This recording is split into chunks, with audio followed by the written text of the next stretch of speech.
우리 느헤미야 9장 말씀은 남유다 백성들이 회개 운동에 대해서 말씀하고 있습니다. 1절 말씀을 보면요. 그달 스무나흘 날에 이스라엘 자손이 다 모여 금식하며 굵은 베옷을 입고 티끌을 무릅쓰며. 먼저 회개 운동이 일어난 정확한 날짜가 그달 스무나흘 7월 24일입니다. 7월 1일에 들어오면서 나팔을 불며 절기를 시작한 나팔절을 시작해서 속죄일, 초막절을 지킵니다. 초막절이 7월 15일부터 21일까지입니다. 그래서 7월 15일부터 21일까지 초막절을 지키고, 그리고 그 다음 날 22일에는 큰 성회로 모여서 함께 하나님 앞에 감사하며 축제를 열었습니다. 성회를 열었습니다. 그리고 그로부터 이틀이 지난 24일에 회개 운동이 일어난 겁니다. 절기를 7월 1일부터 하나님의 말씀을 듣고 7월 1일부터 우리가 지금까지 하나님 앞에 절기를 지키지 못했구나 라고 해서 그 절기를 쭉 지킵니다. 그리고 22일에 그날에는 함께 하나님 앞에 찬양하며 기뻐합니다. 그런데 이틀이 지나고 난 다음에 하나님 앞에 회개를 합니다. 어떤 의미가 담겨 있냐면요. 하나님의 말씀대로 순종하고 하나님께서 명령하신 대로 다시 삶을 회복시킬 때에 우리의 마음 가운데 드는 생각이 감사하구나 라는 것과 함께 무엇이 우리의 마음 가운데 솟아나야 되냐면 하나님께서 우리에게 베풀어 주신 그 은혜에 비해 내가 얼마나 큰 죄인인지를 깨닫게 되는 겁니다. 하나님의 말씀을 우리가 접하면, 또 우리가 성경 공부를 하면, 성경을 읽게 되면 우리가 제일 먼저 접하게 되는 것은 내가 얼마나 죄인인 것을 깨닫게 된다는 겁니다. 하나님의 말씀을 읽으면 읽을수록 더 목에 힘이 들어가고 어깨에 힘이 들어가고 교만해진다고 한다는 것은, 그것은 하나님의 말씀 앞에 바로 서 있는 모습이 아니라는 겁니다. 말씀을 읽으면 읽을수록 더 겸손해지고, 말씀을 대하면 대할수록 더 철저하게 내가 얼마나 연약하며 부족한 존재인지를 깨닫는 것, 그것이 말씀 앞에 제대로 된 그러한 반응이라는 겁니다. 말씀을 가지고 나 자신의 모습을 돌아봐야지 다른 사람을 정죄하고 판단하는 모습으로 된다는 것은 결코 바람직한 모습이 아니고 말씀의 회복의 모습이 아니라는 겁니다. 유다 백성들 가운데 일어난 회개 운동은 다음과 같습니다. 첫 번째, 1절 말씀에 나와 있는 것처럼 금식하며 굵은 베옷을 입고 티끌을 무릅씁니다. 이 1절 말씀에 금식하며 굵은 베옷을 입고 티끌을 무릅쓴다라는 이 말을 직역을 하면요, 금식 중간에 들어가고 굵은 베옷 중앙에 들어간다. 그래서 거기에 쌓인다라는 그 의미입니다. 우리가 보통 금식하는 이유는 아주 긴급한 기도의 제목이 있거나 이럴 때 우리가 금식을 하지 않습니까? 근데 긴급할 때 우리가 금식하는 것에 대해서 잘못된 마음가짐이 어떤 것이냐면, 마치 단식 투쟁을 하는 것처럼, 농성을 하는 것처럼, 어릴 때 부모님이 내가 원하는 것을 해주지 않을 때 밥을 먹지 않고 버팁니다. 그러면 부모님이 애가 달아서 그래 해줄게 라고 하기 때문에, 그래서 단식을 하는 겁니다. 그런데 하나님 앞에 하는 금식은 단식이 아닙니다. 내 기도에 응답해 주시지 않으면 나는 절대로 먹지 않겠습니다. 이런 의미가 아니라는 겁니다. 하나님 앞에 금식이라는 것은 내가 먹는 것보다 하나님의 뜻을 깨닫는 것이 더 큽니다. 내 입으로 들어가는 즐거움보다 하나님의 뜻을 깨닫는 그 즐거움을 내가 붙들겠습니다 라는 뜻이 금식에 담겨 있다는 겁니다.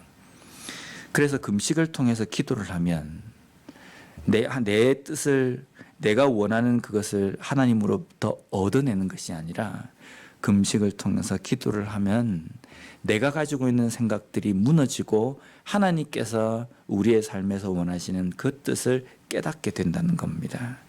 지금 백성들이 하나님 앞에 금식을 한다는 것은 하나님, 우리의 이 죄가 얼마나 큰지, 지금까지 얼마나 우리가 어리석은 그런 삶을 살았는지 이제 깨닫게 되었습니다.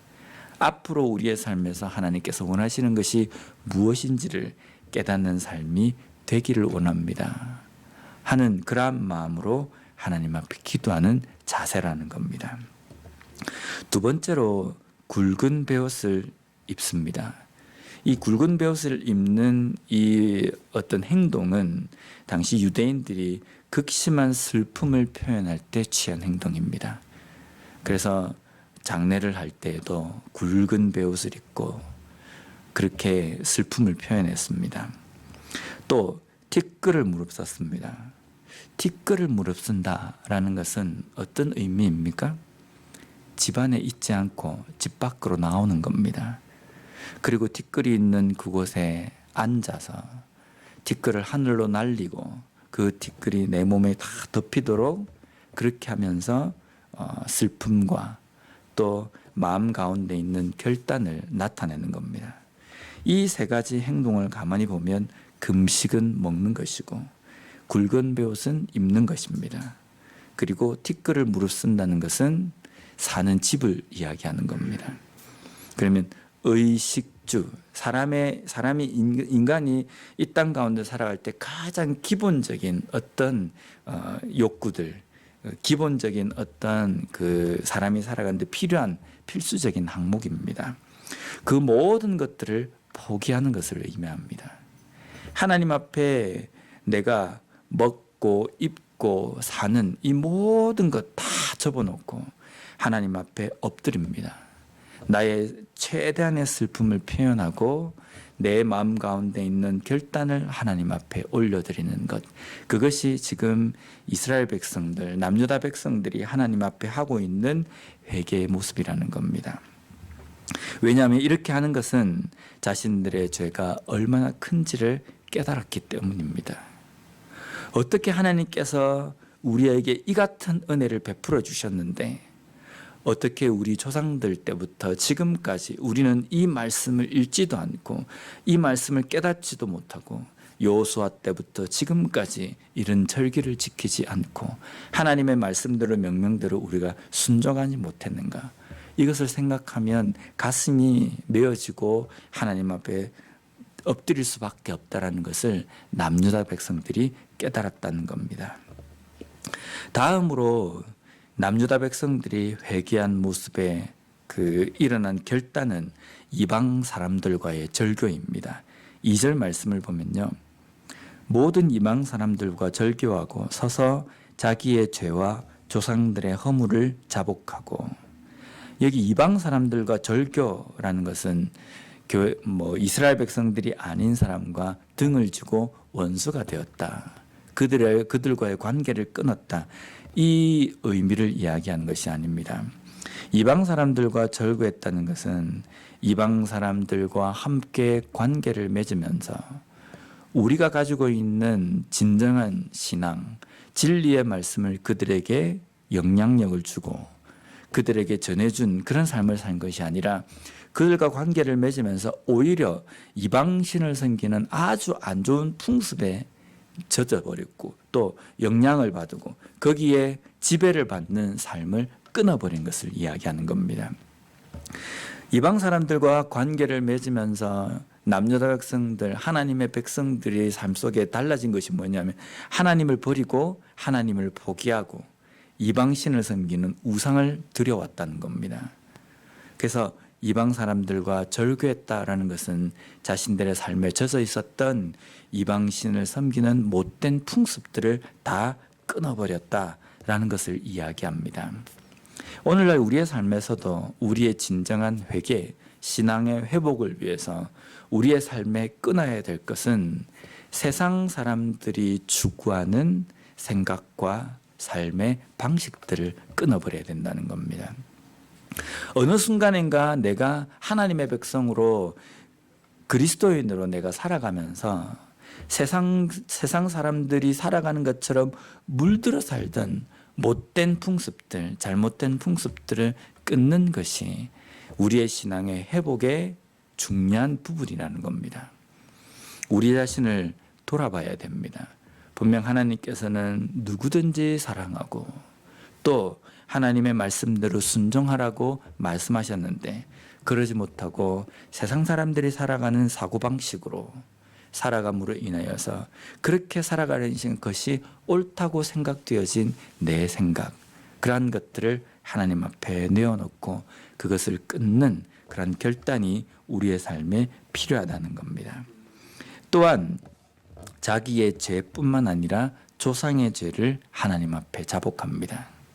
이것은 마치 조상이 잘못하는 것을 내가 회개하면 그 회개로 인하여서 조상의 죄까지도 사해진다, 이런 의미가 아닙니다. 조상의 죄를 자복하고 나의 죄를 자복한다는 것은 하나님, 우리의 조상들이 잘못한 것으로 인하여서 그 조상들이 하나님 앞에 잘못한 것으로 인하여서 우리가 잘못된 길로 간 것 하나님 용서해 주십시오. 그로 인하여서 내가 잘못된 그 행실을 그대로 답습했던 나 자신을 용서해 주십시오라는 그 뜻입니다.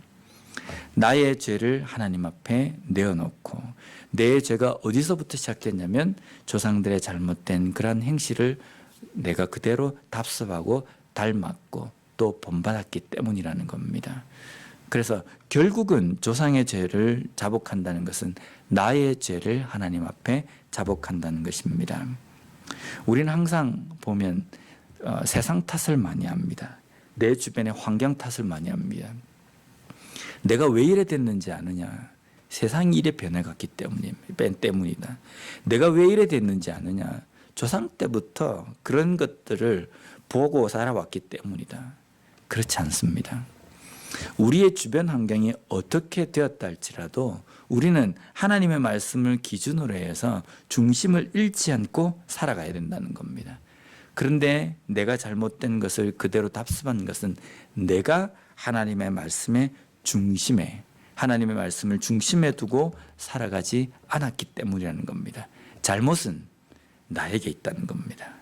잘못은 조상에게도, 이 사회에게도, 이 주변의 환경에게도, 다른 사람에게도 있는 것이 아니라 바로 나 자신에게 있다는 것. 그래서 우리는 때로는 주변에 일어나는 여러 가지 잘못된 일을 보면서 하나님, 나의 잘못입니다. 내가 하나님 앞에 깨어서 이 시대를 위해서 기도하지 않았기 때문에 이 시대가 이렇게 악하게 변해갑니다. 라는 책임을 가지고 우리가 기도해야 된다는 겁니다. 다시 한번 우리의 삶에서 진정한 신앙 회복, 믿음의 회복을 위해서 내 잘못된 행실을 끊고 그것을 위해서 기도하고 자복하는, 그리고 주변에 일어나는 여러 가지 일들을 보며 그 또한 내가 하나님 앞에 신앙적으로 게을렀기 때문이라는 그러한 책임을 가지고 회개하며 나아감으로 인하여서 진정한 믿음의 회복, 신앙의 회복을 맛볼 수 있는 우리와 우리 교회가 되었으면 좋겠습니다. 기도하겠습니다.